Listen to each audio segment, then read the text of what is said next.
Depuis tout petit. Vraiment, il n'y a pas d'autre. Je raconte dans une prochaine histoire d'Hospire que j'ai été voir les braves éditions Dupuis à 14 ans avec mes pages. Donc tu vois que c'était assez. J'y croyais quoi. Ben oui.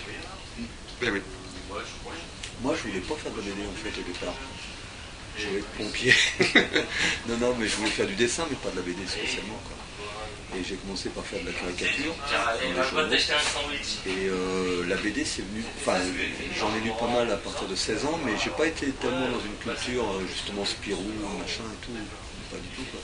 J'ai découvert vraiment la BD avec Pilote dans les années 70. Donc moi j'avais 16 ans et voilà, et à partir de ce moment-là je me disais oui, c'était une des possibilités, mais en fait ce qui m'intéressait c'était le dessin, pas particulièrement la BD, c'est bien plus tard, quoi.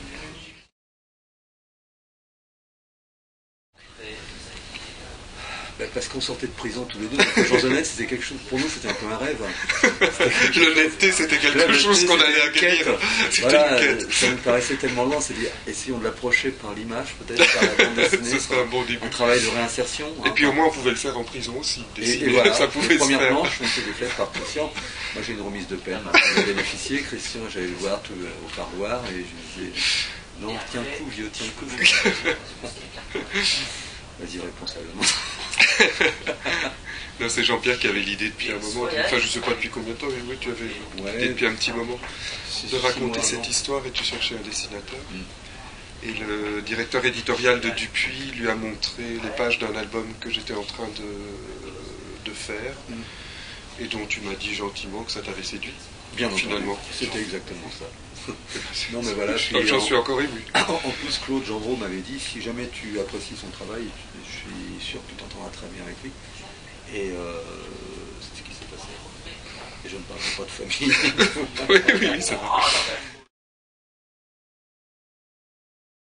Il y avait une justesse d'attitude dans les personnages, une humanité qui transpirait par plein de petits détails qui n'étaient sûrement pas décrits dans le scénario, qui faisait que c'était sa façon de voir les choses. Ça, je trouvais que c'était... ça fonctionnerait très bien pour ce genre d'histoire.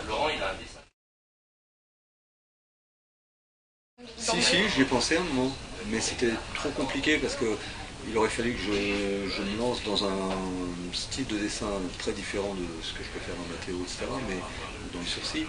Et j'aurais eu envie de ça, de faire un dessin très très jeté, comme ça, très efficace, mais très croquis. Et je me suis dit, mais si jamais tu te lances là-dedans, ça va être tout un réglage graphique déjà qui va prendre des mois, qui va me prendre énormément d'énergie. Et ça se trouve, quand j'aurai le réglage, j'aurai plus envie de raconter l'histoire. Donc je me suis dit, il vaut mieux finalement trouver quelqu'un qui va se charger de ça, de tout l'aspect un peu, pas fastidieux, mais ouais, si compliqué du réglage du dessin, en me disant, prends un dessinateur qui lui est dans son domaine et qui va pouvoir le faire dans l'énergie. Je ne cherchais pas un dessinateur justement qui ressemblait à ce que je faisais dans le sursis, de toute façon, pas du tout. Je voulais un dessinateur qui évoquait vraiment les choses et qui allait à l'essentiel. Voilà, ça aurait pu être aussi Charles Berberian et Philippe Dupuis. Voilà, c'était dans ce registre-là qu'on cherchait. C'était pas du tout dans le réalisme.